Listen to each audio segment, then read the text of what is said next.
The silence was a living thing in the cemetery that day. It wasn't an absence of sound, but a presence, a heavy woolen blanket smothering the birdsong, the wind, the very pulse of the earth. For Margot Hayes, age 66, it was the loudest silence she had ever known. The vacuum left behind after a great, roaring love had been ripped from the world. The November air in Spring Creek was knife-sharp, cutting through her good black dress, the same one she'd worn for her mother's funeral a lifetime ago. The casket was all wrong. Too shiny, too rectangular, too cheap. Ernest would have hated the garish brass handles. He'd have preferred simple pine, something honest that would return to the earth without fuss. This box was Charles's choice, efficient and impersonal, just like the entire service. The pastor's words were generic, a eulogy for a stranger, a hard worker, a quiet man, a loving father. They were true, but they were the silhouette, not the man. Where were the stories of the free bike repairs for every kid in town? The secret loans to struggling neighbors, repaid in vegetables and handshake promises. The way his laugh started low in his belly and erupted like summer thunder, all erased, smoothed over by her son's desire for a quick, tidy conclusion. She stood, a figure carved from salt and sorrow, flanked by her sons. Charles, her firstborn, stood to her right, a pillar of solemn propriety in a suit that whispered of city money. To her left, Henry fidgeted, his eyes scanning the sparse crowd, his fingers twitching as if longing for his phone. Behind them, their wives Charles's Jasmine, a sculpture in black cashmere, and veiled disdain, and Henry's latest girlfriend, a young woman whose name Margot kept forgetting formed a brittle wall of obligatory mourning. A few elderly neighbors, Doris, her lifelong friend, weeping openly, old Mr. Henderson from the feed store. But where was the legion of lives Ernest had touched? The silence gave her the answer. They hadn't been told, or they hadn't been encouraged to come. As the final prayer dissipated into the cold air, a mechanical buzz against her hip bone cut through the numbness. It was a vulgar, alien sound in that sacred quiet. Her old flip phone, a relic Ernest insisted she'd keep for just in case. Her fingers, clumsy in their woolen prisons, found it in her purse. The words on the grainy screen were simple, yet they contained a universe of impossibility. I'm alive. That's not me in the casket. The earth did not just tilt, it fell away. The polished oak, the mound of dirt, the somber faces all receded into a gray tunnel. The only real thing was those 5 words, glowing with a malevolent, hopeful light. A sound escaped her, a choked gasp that was half sob, half denial. Doris steadied her with a hand on her elbow, misreading the cause. It's the shock, dear, Doris whispered. Lean on me. But Margot was no longer there. Her mind was a frantic animal in a cage. Alive, not him. Her hands, trembling with a violence that felt seismic, typed a reply, her thumbs slipping on the tiny buttons. Who are you? She hit send and stared, her breath held, at the tiny screen. The reply was instantaneous, as if the sender had been waiting, watching this very scene unfold. I can't say they're watching. Don't trust our sons, our sons. The possessive was a punch to the solar plexus. Her eyes, wide and burning, snapped up from the phone. Across the gulf of open grave, Charles was looking directly at her. His expression was perfect, the concerned son, the protective firstborn, his brow furrowed with a love that suddenly felt like a performance. He gave her a slow, reassuring nod. It's all right, Mother, but the text had rewired her perception. That nod now looked like a stage direction. Her gaze flicked to Henry. He had his phone out now, his thumbs scrolling, a faint, impatient sigh visible in the cloud of his breath. Was he checking the time? Coordinating?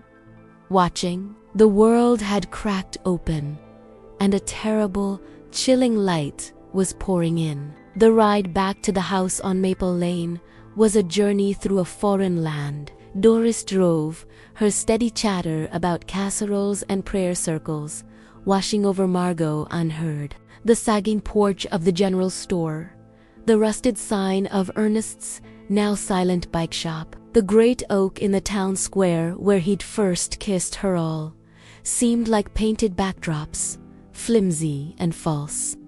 Her mind was a cacophony: grief, hallucination, cruel, prank, senile breakdown. The phrases her sons might use floated, oily and sinister, in her thoughts. But beneath the panic, a colder, harder part of her was waking up. It was the part that had survived her mother's long illness, that had scrimped and saved to make ends meet, that had loved Ernest not with childish fantasy.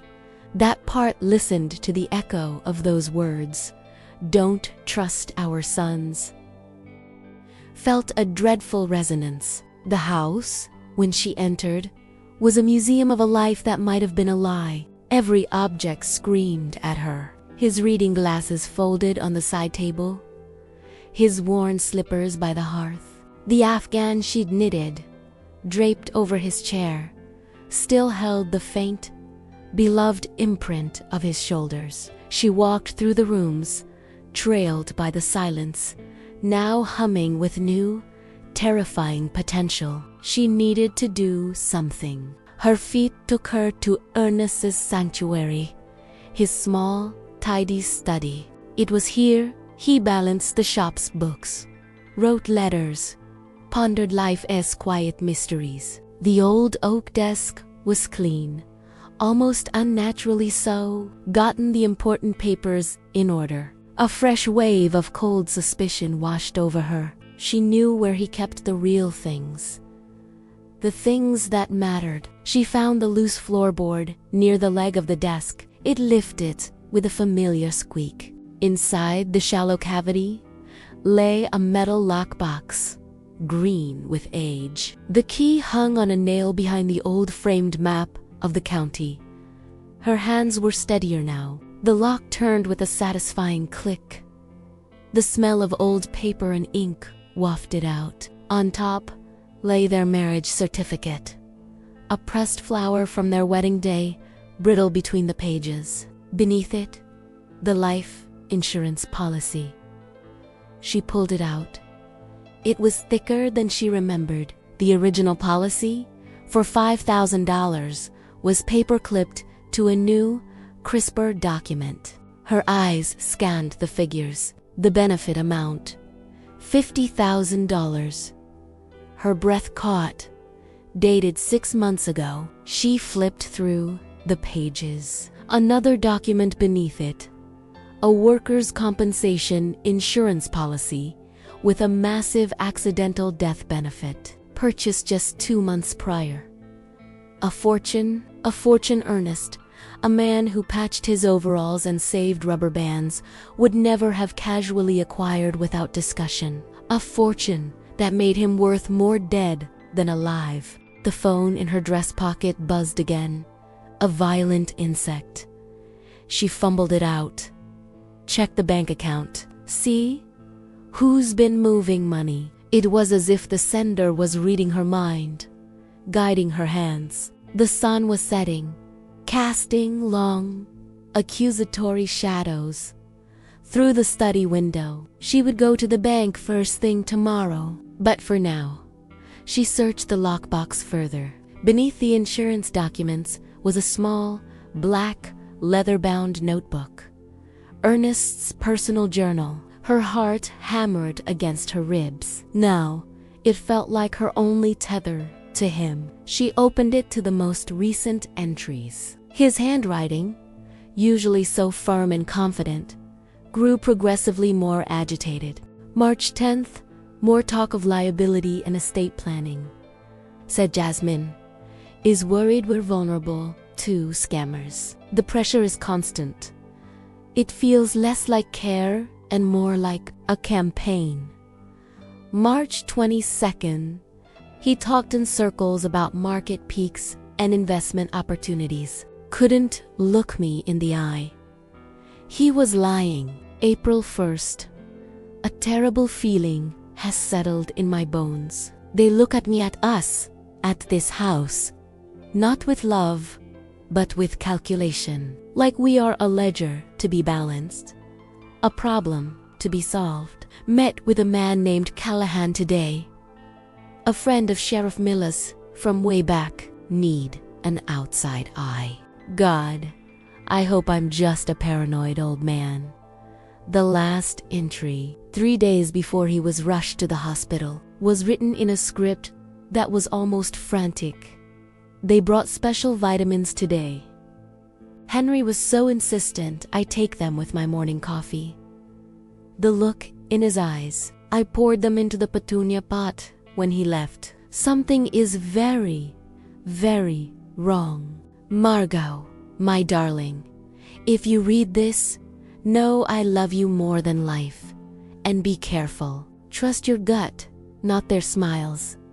She clutched the journal to her chest, rocking back and forth on the floor. It was no hallucination.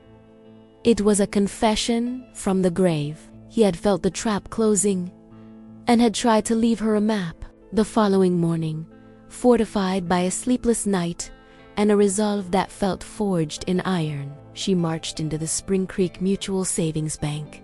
Mrs. Eleanor Thompson, a woman who had watched her children grow, came around the counter to embrace her. Oh, Margot, we're all just devastated. He was the salt of the earth. Thank you, Eleanor, Margot said, her voice surprisingly steady. I need a favor. I need to see the transaction history for our joint savings account. The last 6 months. Eleanor's kindly face clouded with mild professional concern. Is everything all right, dear? Should Charles be handling this? Charles, Margot said. The name tasting of ash is why I'm here. Please. The printout was a timeline of theft. A total of $8,000 gone. Their emergency fund, their rainy day money that had taken a decade to build. Ernest authorized these, Margot asked, her finger trembling on the line. Well, yes, Eleanor said, adjusting her glasses. He came in each time. Seemed a bit distracted, bless him. Needed Charles to help explain some of the finer points. Charles was so patient with him. Oh, no, just your Ernest. But Charles was right there, guiding him. Such a good boy.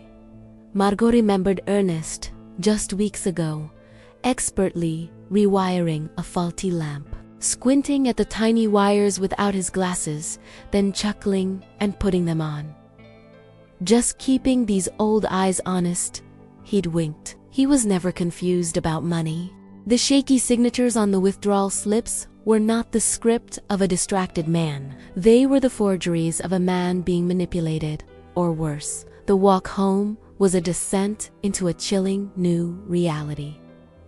The pieces were no longer jagged fragments. They were interlocking parts of a monstrous machine. The insurance policies, a motive, the journal entries, a testament to the fear. The final, damning piece was the scene of the crime itself. The very thought of it, empty of his presence, was too painful.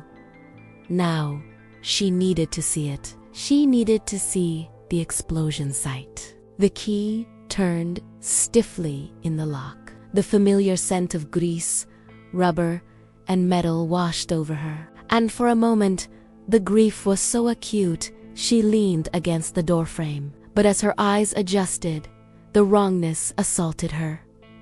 The concrete floor had been scrubbed, the workbenches cleared and wiped down. The tools hung in their precise places on the pegboard, a display of order that was completely unnatural for an active workshop.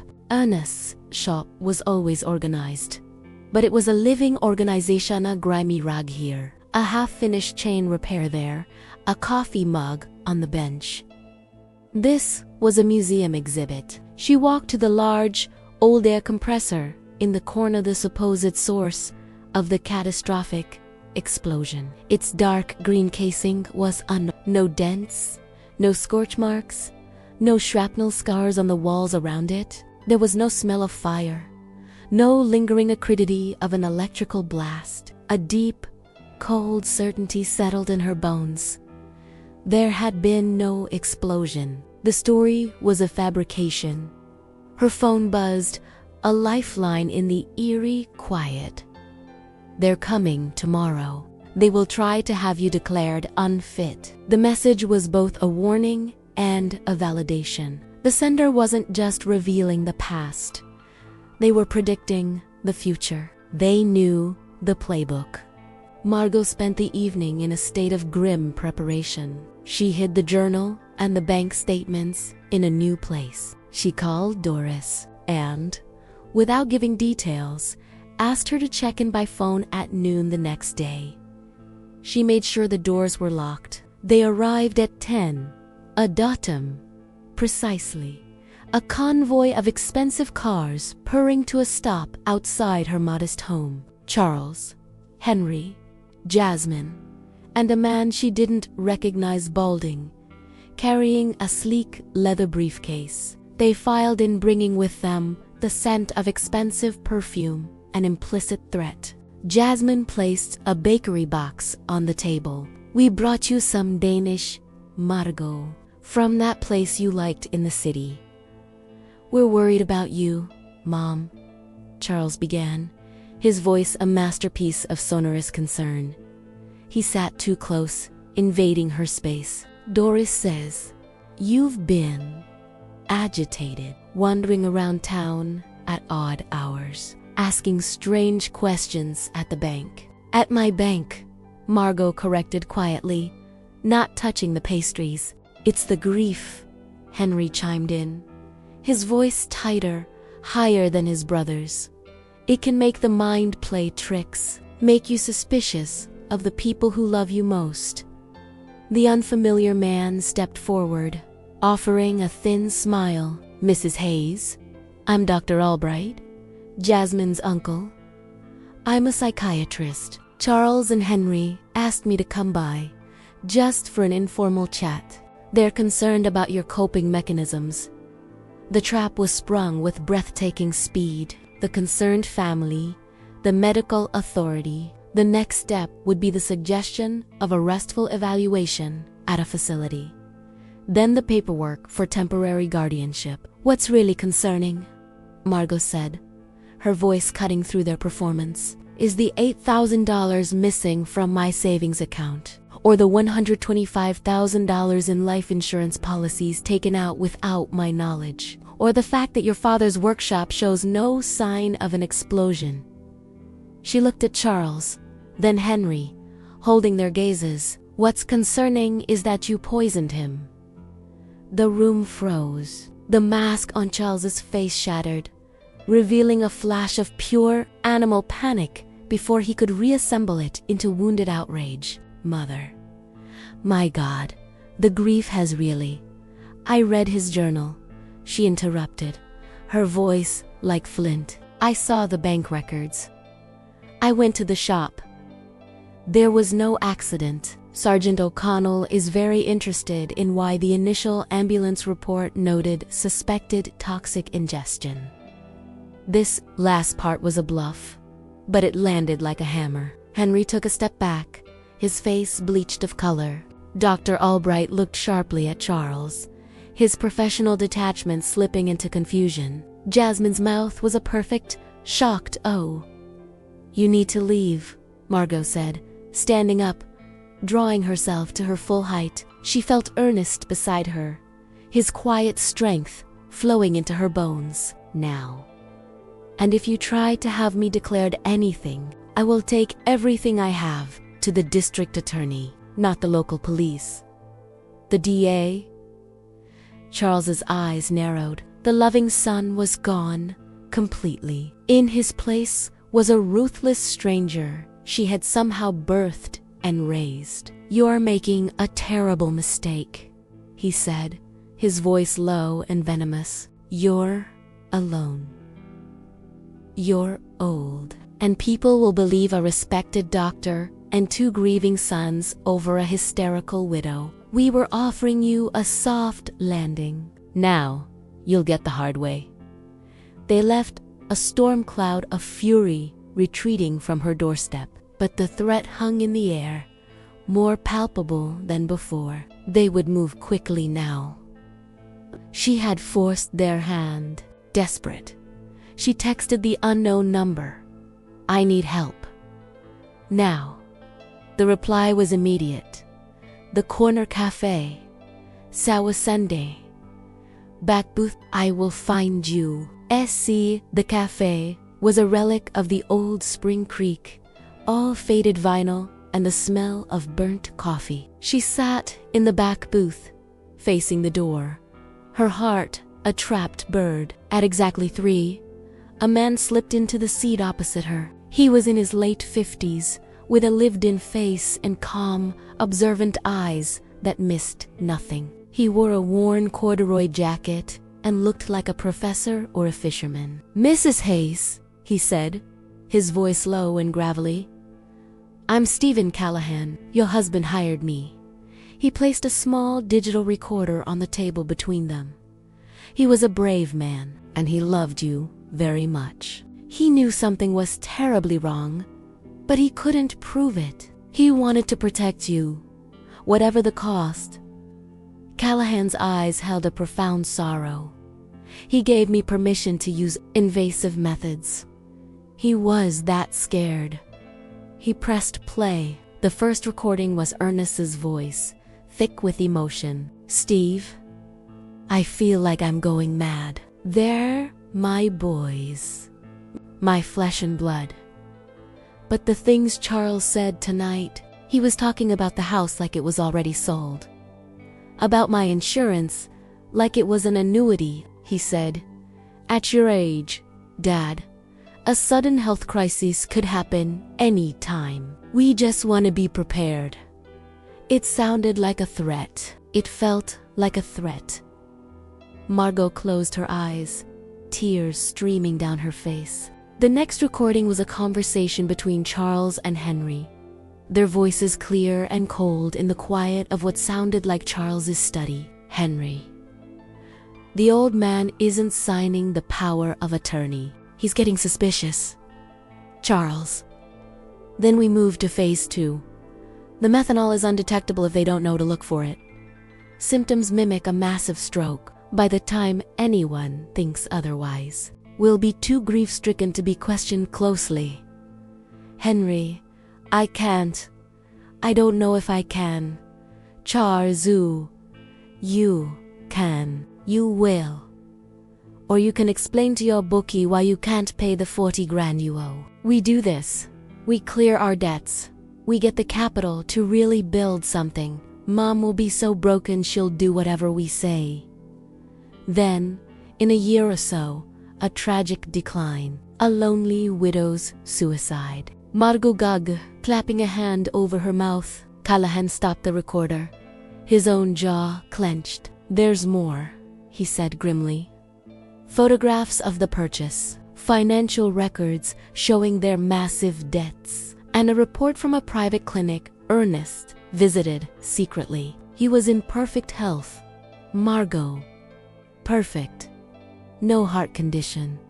No latent issues. The coroner will find the methanol. With this audio, it's a slam dunk for Murder 1. He slid a large envelope across the table. "It's all here. Every piece. He paid me in advance, with cash he'd hidden. His last instruction was, if anything happens to me, get this to Margot and keep her safe from them. The weight of the envelope was nothing compared to the weight lifting from her soul. It was the truth. Ugly, horrifying, and absolute. It was her weapon. What followed was a blur of grim, purposeful action, with Stephen Callahan at her side, a steadfast and furious guardian. She went not to Sergeant O'Connell first, but directly to the county district attorney, a no-nonsense woman named Claudia Vance.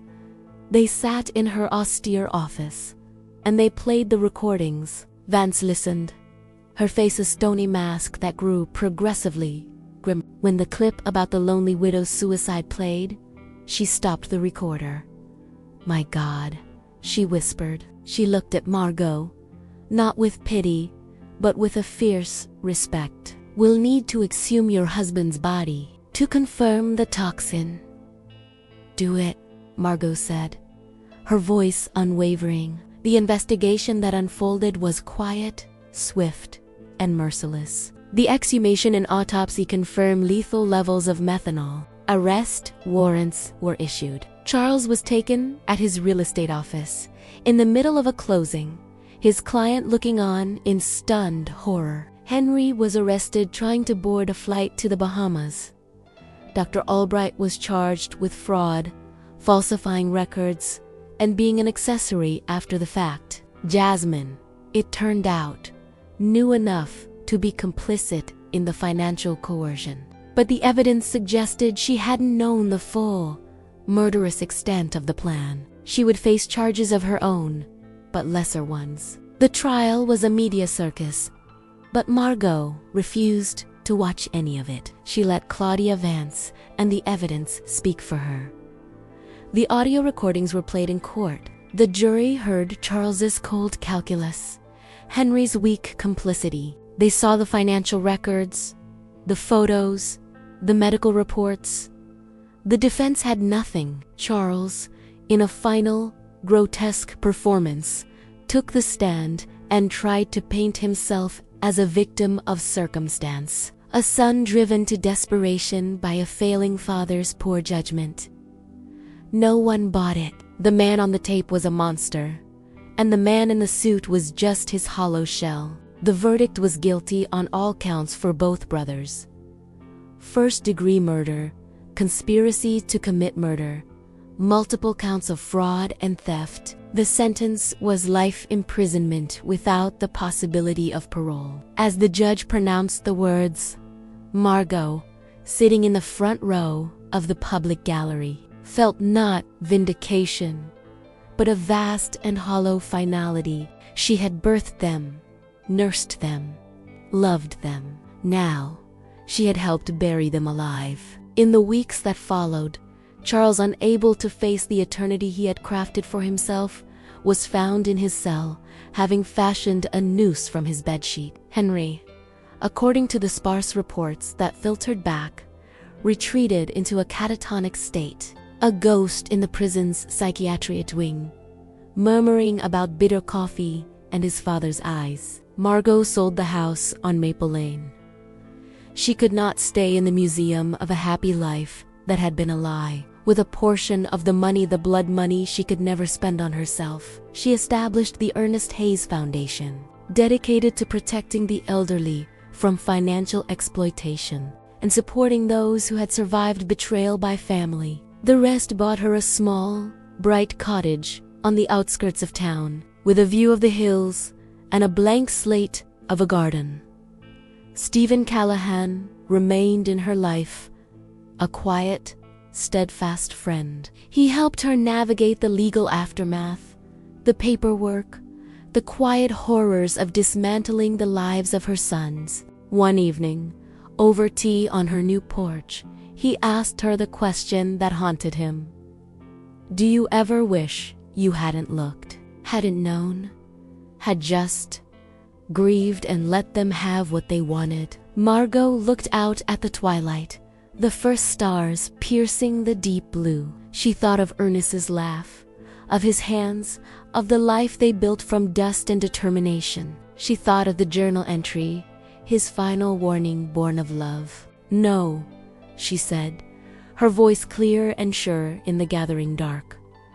The truth was his last gift to me, a terrible, awful gift. But it was his. It was real. They took his life, but they couldn't make me live a lie. They couldn't make me dishonor his love by pretending. This, she gestured at the quiet cottage, the peaceful garden, the foundation that bore his name. This is the life I've built from that truth. It's a different life than the one we planned, but it's mine, and it's honest. She tends her garden now, not with flowers, but with vegetables and herbs, practical, nourishing things. She learns their names, their needs. She gets her hands dirty. On Sundays, she visits the new, simple stone she had placed for Ernest in a quieter part of the cemetery. It reads only, Ernest Hayes, loved and loving. Sometimes she talks to him. Sometimes she just sits in the silence, which is no longer a terrifying vacuum, but a peaceful space filled with memory and the whisper of the pines. One spring afternoon, a year after the trial, a young woman comes to the door of the cottage. She is nervous, clutching a folder. Her name is Elena, and her story is a heartbreaking echo. An ailing mother, a brother suddenly keen on managing finances, missing jewelry, a changed will. She had heard of the Ernest Hayes Foundation. Margot listens, her heart aching with a familiar, righteous pain. She makes tea. She takes the woman's hand, and she begins to tell her story, not with the pain at the forefront, but with the hard-won strength. She tells her about the importance of a locked box, of listening to your gut, of the courage to face an unthinkable truth. As she speaks, the sun moves across her clean kitchen floor. The ghost of Ernest is there, not in the shadows, but in the light, in the justice she secured, in the lives she now helps protect, in the unwavering love that ultimately proved stronger than betrayal, stronger than greed, stronger than death itself. The heaviest day of her life was long past. The days that followed were filled with the difficult, beautiful, resonant noise of a life reclaimed, a life lived, at last, wide awake. If you like this story, then like the video and subscribe the channel. May you live long and happy. Thanks for watching.